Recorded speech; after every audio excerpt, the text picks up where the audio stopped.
रतनगढ़ गांव में एक बुढ़िया अपने दो बेटों शिवा और सुरेश के साथ रहती थी।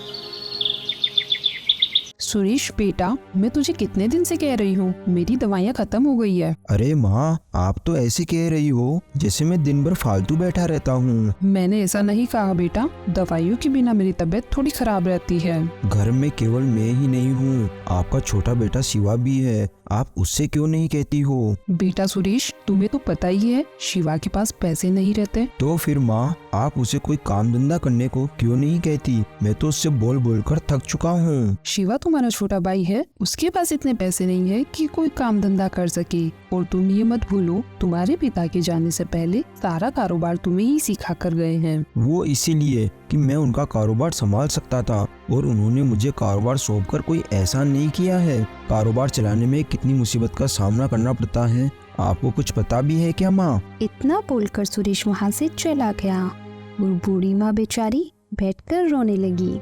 भी थोड़ी देर में सुरेश की पत्नी रिंकी वहाँ आ गई। माँ जी, आपकी आंखों से जरा जरा सी बातों में गंगा जमुना बहने लगती है। बहू, तुम तो जानती ही हो, बिना दवाई लिए मेरा शरीर चलता नहीं है, मेरी तबीयत ठीक नहीं रहती। मैं काफी दिनों से सुरेश को दवाई लाने को बोल रही हूँ। दवाइयाँ फ्री की नहीं आती माँ जी, पैसों की आती है।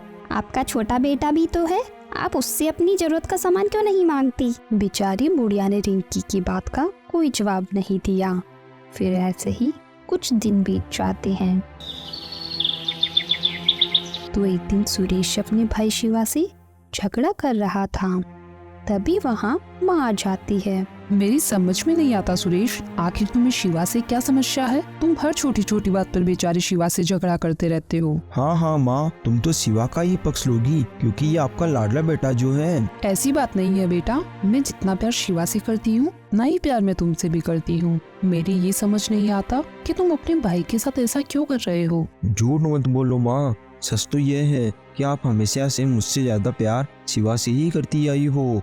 आप हमेशा शिवा का पक्ष लेती हो। आप शिवा की बड़ी से बड़ी गलती को ऐसे माफ कर देती हो जैसे उसने कोई गलती ही ना की हो, बल्कि कोई महान कार्य किया हो। अपने बड़े भाई और अपनी माँ की बहस को शिवा काफी देर से सुन रहा था, तो वो सुरेश की ओर देखकर बोला, ऐसी बात नहीं है भैया, जब मैं कोई गलती करता हूँ तो माँ मुझे भी डांटती है, लेकिन मेरे ये समझ में नहीं आ रहा कि आखिर आपको मुझसे इतनी चिढ़ क्यों है। आखिर मैं आपका छोटा भाई हूँ और आपको माँ से इस तरह बात करने का कोई हक नहीं है। हाँ, पता है, सारे हक तो माँ ने तुम्हें ही दे रखे हैं, काम का ना काज का, दुश्मन अनाज का। ऐसा नहीं है कि भैया मैं कोई काम करना नहीं चाहता, मैं आपसे कब से भिखारी की तरह पैसे मांग रहा हूँ और आप मुझे बार बार टाल रहे हो। पैसे मेहनत से कमाए जाते हैं, अनपढ़ कहीं के। मैं जानता हूँ भैया, पैसे मेहनत से कमाए जाते हैं, लेकिन आप जितना इन पैसों पे उछल रहे हो वो पैसे आपके नहीं, मेरे पिताजी की मेहनत से कमाए हुए हैं, जिस पर मेरा भी बराबर का हिस्सा है। चुप रहो शिवा, क्या मैंने तुम्हें यही सिखाया है कि तुम अपने बड़े भाई से ऐसे बात करो? नहीं माँ, मैं भैया से कोई बदतमीजी से बात नहीं कर रहा हूँ, मैं बस अपने अधिकारों की ही बात कर रहा हूँ। शिवा की ऐसी बातें सुनकर सुरेश को गुस्सा आ जाता है। अरे तू कौन से अधिकारों की बात कर रहा है? थोड़े दिनों पहले तूने ही एक कागज पर अंगूठा लगाया था और उस कागज में साफ साफ लिखा था कि तू अपनी मर्जी से सारी जमीन मेरे नाम कर रहा है। भैया, आपने वो मुझसे धोखे से लगवाया है। अरे शिवा, जिसे तुम धोखा कहते हो उसे चालाकी कहते हैं। तभी बूढ़ी माँ सुरेश की ओर देखकर बोली, बेटा, मुझे तुझसे ये उम्मीद नहीं थी। तेरे पिता तुझ पर कितना भरोसा करते थे, तू बड़ा था इसलिए तुझे सारा कारोबार समझाया और सिखाया। मैं कहना तो नहीं चाहता माँ, लेकिन अब मुझे बोलना ही पड़ेगा। अब मैं तुम्हारी और शिवा की शक्ल अपने घर में एक मिनट भी बर्दाश्त नहीं कर सकता। इसके पहले मैं आप दोनों को धक्के देकर बाहर निकालूं तो खुद अपने आप मेरे घर से बाहर चले जाओ। फिर शिवा अपनी माँ को लेकर उस घर से बाहर निकल गया।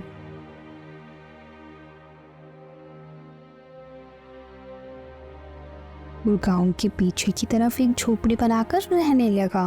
फिर ऐसे ही कुछ दिन बीत जाते हैं। माँ, अब तो रामू काका ने भी राशन देने से मना कर दिया है, वो पैसे मांग रहे हैं और मुझे कोई काम भी नहीं दे रहा। माँ, क्या करूँ मैं? बेटा, अब एक ही रास्ता है, तुम अपने बड़े भाई सुरेश के पास जाओ और उससे कुछ पैसे उधार ले आओ। हो सकता है अब उसका दिल पिघल गया हो और वो तुम्हें कुछ पैसे दे दे। और अगर वो तुम्हें पैसे उधार ना दे तो उसे बोल देना कि माँ ने तुम्हें एक जरूरी बात करने के लिए बुलाया है। माँ तुम्हें कुछ बताना चाहती है। फिर शिवा सुरेश से पैसे उधार लेने के लिए उसके पास जाता है।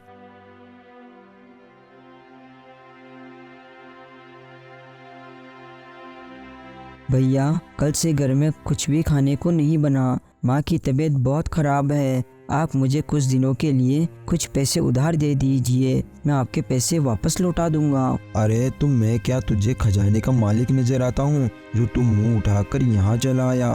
भाग जा यहाँ से, मेरे पास कुछ नहीं है तेरे लिए। और तू वापस क्या सोचकर आ गया जब मैंने तुझे और माँ को यहाँ से बाहर निकाल दिया था? अब मेरा तुम दोनों के साथ कोई रिश्ता नहीं है, भाग जा यहाँ से।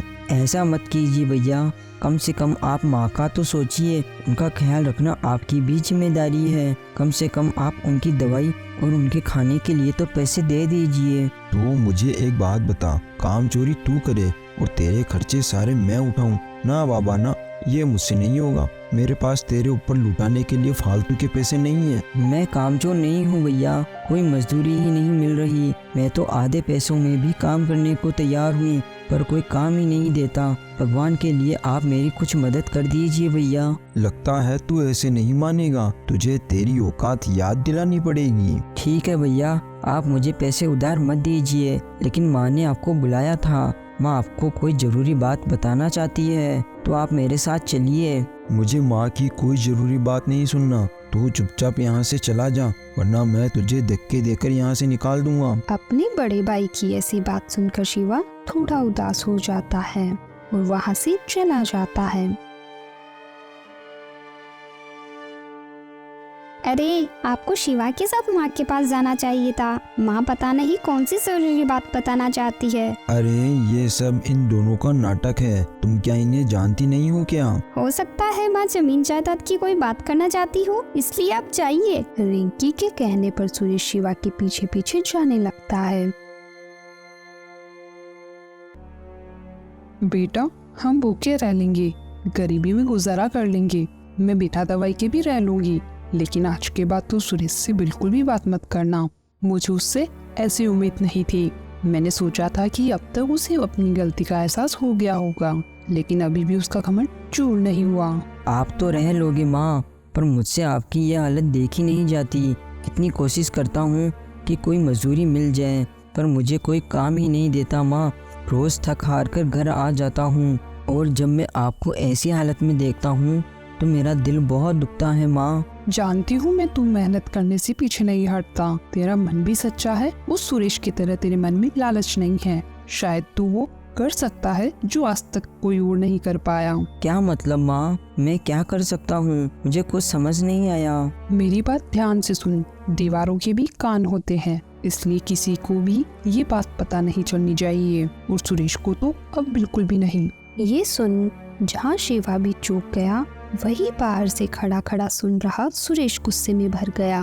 अच्छा, मुझसे छुपा लो मुझे, लेकिन सब पता चल जाएगा। पर ऐसा भी क्या है जो माँ मुझे नहीं बताना चाहती? खैर, सुनता हूँ मैं इनकी बात ध्यान से। तेरे दादा खुद के जमाने में बहुत अमीर थे, इतना ज्यादा कि ये समझ लो कि सोने चांदी के सिक्कों की बोरियां भरी रहती थी। और फिर क्या हुआ? और एक दिन अचानक उनके साथ पता नहीं क्या हुआ कि उन्होंने अपना सारा धन एक खुफिया जगह पर छुपा दिया। ऐसा उन्होंने क्यों किया, ये आज तक कोई नहीं जान पाया। वो मरते मरते तेरे पिताजी को गुप्त धन के बारे में पता कर गए थे। फिर तेरे पिताजी भी अपना कारोबार बढ़ाने के लिए उस धन की तलाश में निकल पड़े। उसके बाद वो उस धन को ना तो ला पाए और ना ही खुद जिंदा वापस आ पाए। पर पिताजी मारे कैसे गए, और अब वो धन कहाँ पर है? अपने गांव के पास जो कालपुर गांव है, उसी गांव के खतरनाक जंगल में एक गुफा के अंदर है। ये सुनकर शिवा बहुत खुश हो जाता है। अरे तो माँ, आपने इतने सालों से ये बात हमसे छुपाकर क्यों रखी? आपने पहले क्यों नहीं बताया इस बारे में? क्योंकि मैं तुम्हारे पिताजी को उस धन की वजह से खो चुकी थी, और मैं तुम दोनों भाइयों को नहीं खोना चाहती थी। और उस धन को लाना इतना आसान नहीं है। आज तक जो भी उस धन की तलाश में गया है, या तो वो मरकर लौटा है या फिर लौटा ही नहीं, पर मुझे ऐसा लगता है कि तुम वो धन ला सकते हो। अगर ऐसा होता है तो हमें कभी भी उस घमंडी सुरेश के सामने हाथ नहीं फैलाने पड़ेंगे। और मैं इस धन के बारे में तुम दोनों को बताना चाहती थी, लेकिन सुरेश अपने घमंड की वजह से नहीं आया। कोई बात नहीं। ठीक है माँ, मैं यहाँ से 2 दिन बाद निकल जाऊँगा। उससे पहले मैं आपके खाने पीने का थोड़ा इंतजाम करूँगा, उसके बाद ही मैं यहाँ से जाऊँगा। बेटा हो तो तेरे जैसा, जो खुद से पहले मेरे बारे में सोचता है। और बाहर से ये सब सुनकर सुरेश हंस पड़ा। हाथ तो तुम्हें मेरे सामने फैलाना ही पड़ेगा, क्योंकि शिवा तो 2 दिन बाद जाएगा। मैं शिवा से पहले ही वो धन ले आऊंगा, उसके बाद तो तुम्हें मेरे सामने हाथ फैलाने ही पड़ेंगे। और मैं भी तुम्हें दान पुण्य समझकर दे दूंगा। तुम भी मुझे क्या याद रखोगे? लेकिन ये सारा का सारा धन मैं लेके आऊंगा शिवा से पहले, वो सारा धन मेरा होगा। फिर सुरेश वहाँ से अपने घर चला जाता है।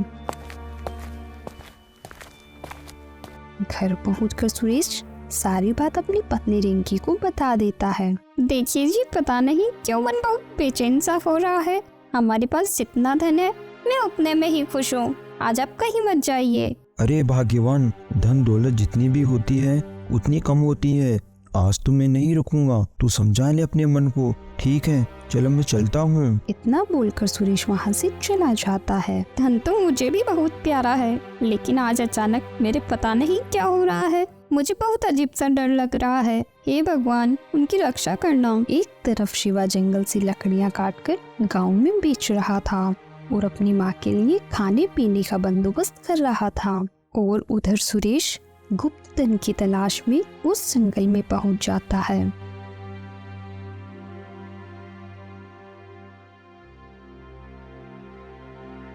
ये जंगल कितना सुनसान सा है। भरी दोपहर में भी कितना डरावना लग रहा है, मानो वर्षों से यहाँ कोई आया ही नहीं हो। फिर सुरेश आगे चलता रहता है और सुरेश चलते चलते रात हो जाती है।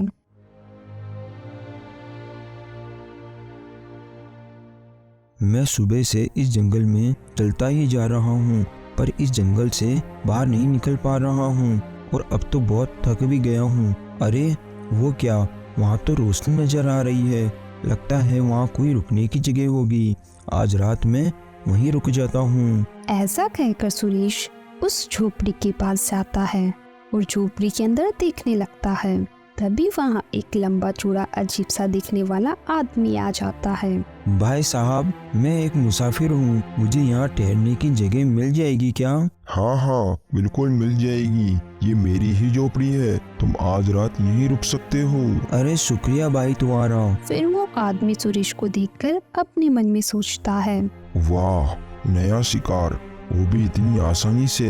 इंसानी खून पिए तो काफी दिन हो गए, आज तो इस इंसान का खून पीकर मजा ही आ जाएगा। अरे क्या हुआ भाई, क्या सोच रहे हो तुम? अरे कुछ नहीं, तुम्हें देखकर ऐसा लगता है कि तुम काफी देर से चल रहे हो, इसलिए तुम बहुत थक चुके हो। इसीलिए तुम थोड़ी देर मेरी झोपड़ी में आराम करो, मैं तुम्हारे लिए कुछ खाने पीने का बंदोबस्त करता हूँ। ऐसा कहकर वो आदमी वहाँ से चला जाता है। ये आदमी तो बड़ा ही अजीब सा है, और ये इस जंगल में अकेला कैसे रहता है? जरूर दाल में कुछ ना कुछ काला है। मैं एक बार इसका पीछा करके देखता हूँ। फिर सुरेश उसका पीछा करने लगता है।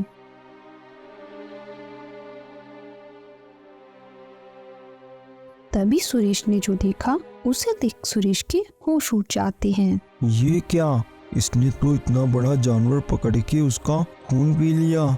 ये तो एक आदमखोर है, मुझे यहाँ से भागना होगा, वरना ये मेरा भी खून पी जाएगा। ये देख सुरेश डरकर वहाँ से सरपट भाग जाता है और देखते ही देखते वो जंगल पार कर लेता है और एक गुफा के सामने पहुँच जाता है।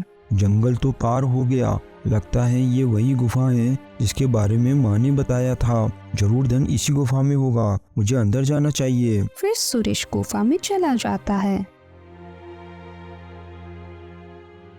लेकिन गुफा में जाते ही उसके सामने 2 रास्ते आ जाते हैं। यहाँ तो 2 रास्ते हैं, एक में पूरा अंधेरा है और एक रास्ते में उजाला आ रहा है। जरूर गुप्त धन उजाले वाले रास्ते में ही होगा। ऐसा सोचकर सुरेश उजाले वाले रास्ते में चला जाता है। लेकिन गुफा में जाते ही उसके सामने 2 रास्ते आ जाते हैं। एक में पूरा अंधेरा है और एक रास्ते में उजाला आ रहा है। जरूर गुप्त धन उजाले वाले रास्ते में ही होगा। ऐसा सोचकर सुरेश उजाले वाले रास्ते में चला जाता है। लेकिन तभी वो एक कुएं में गिर जाता है। ये क्या हो गया? मैं तो इस कुएं में गिर गया। यहाँ तो मुझे कोई बचाने वाला भी नहीं है। हे भगवान, मेरी मदद करो। सुरेश लगातार चिल्लाता रहा। 2 दिन ऐसे ही बीत गए और सुरेश भूख प्यास के कारण तड़पने लगता है, पर उसे बचाने वहाँ कोई नहीं आया। अब तो उसकी हालत बहुत खराब होती जा रही थी और उधर शिवा अपनी माँ के खाने पीने का बंदोबस्त करके अपने सफर के लिए निकल गया।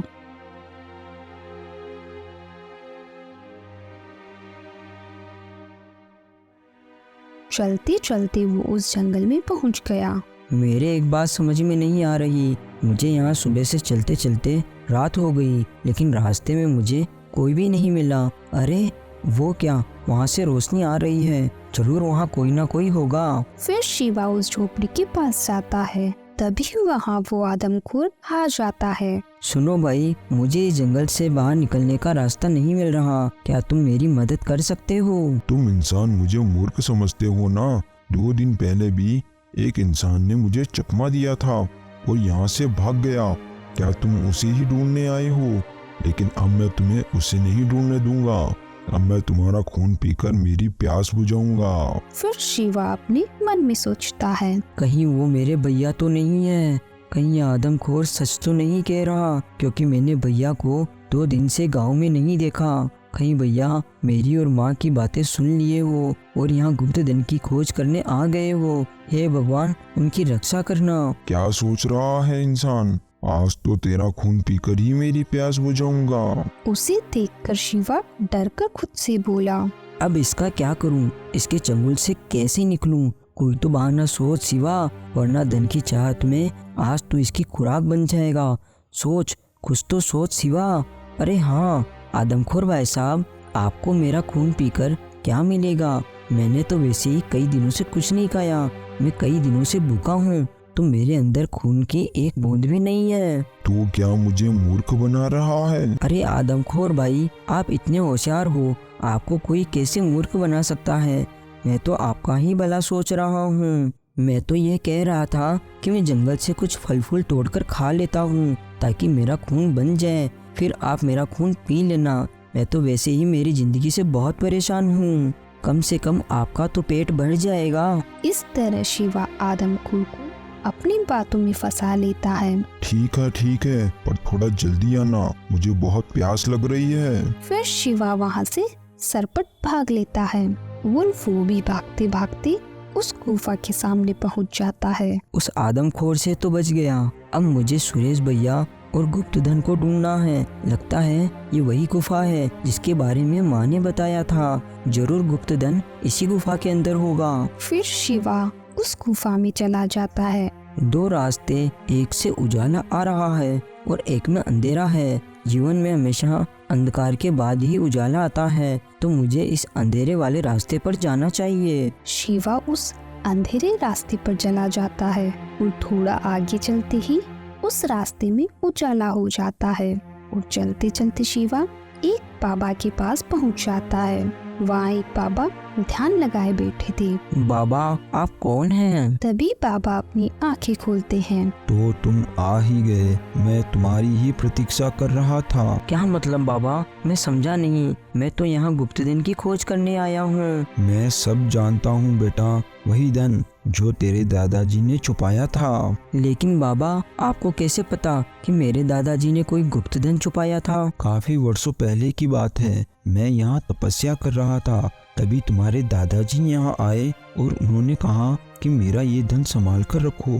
क्योंकि इस धन की वजह से लोग मुझे मारना चाहते हैं और मेरी इस दौलत को हड़पना चाहते हैं। इसीलिए मैं ये धन आपके पास रखना चाहता हूँ। अगर कभी भी मेरे अंश या मेरे परिवार को इसकी जरूरत सच्चे मन से हुई तो वो मुश्किल रास्ते तय करके वो यहाँ तक पहुँच जाएगा, और किसी के मन में लालच आया तो वो यहाँ तक कभी नहीं पहुँच पाएगा, और उसके बाद से ही ये धन मेरे पास है। तुम एक सच्चे और ईमानदार व्यक्ति हो, इसीलिए तुम यहाँ तक पहुँच पाए। अब तुम अपना सारा धन अपने साथ लेकर जा सकते हो। फिर बाबा अपनी शक्ति से गुफा में एक रास्ता बना देते हैं। ले जाओ बेटा तुम्हारा धन। बहुत बहुत धन्यवाद बाबा, पर मुझे इस धन से अलग भी कुछ चाहिए। मेरे भैया इस धन के लालच में यहाँ आए थे, अभी तक वो वापस नहीं लौटे। मैं उनको भी अपने साथ वापस लेकर जाना चाहता हूँ। वैसे तो ऐसा अभी तक नहीं हुआ।